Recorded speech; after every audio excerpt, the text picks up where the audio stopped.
Hi, Lizzie. You're now in New Orleans. While you were away, we thought we'd send some dried raspberries. Raspberries, you might ask.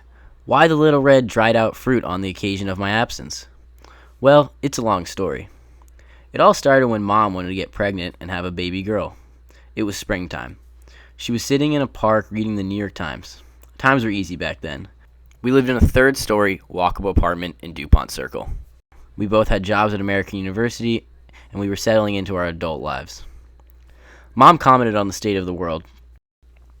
Don't you think the U.S. is playing too heavy a role in the Middle East? Mind you, this was before 9/11 and the whole quagmire that has become the new Middle East. I commented that Aristotle would have thought more carefully about political interventions before acting.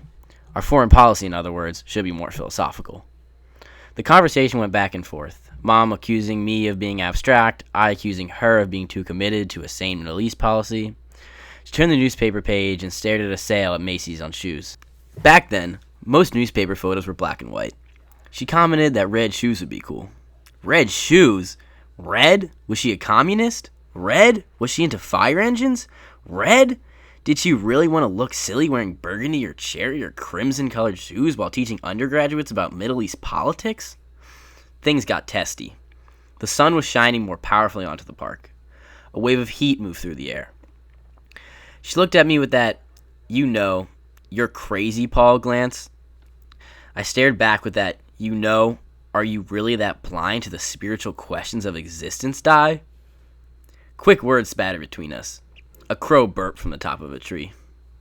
And then, Mom turned to me and said, let's get some raspberries. Raspberries? Are you kidding? Intent to get to know Mom better. This was before we were married. I acquiesced. I said, all right, we can go hunting for scarlet-colored fruit.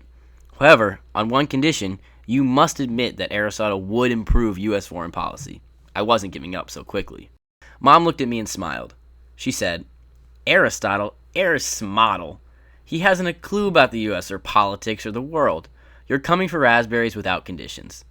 And that was that. The next thing we knew, we were married, bought a house, and had kids. In that long trajectory, which didn't start until I was 32 and Mom was 34, it became clear that raspberries would have a special place in our relationship.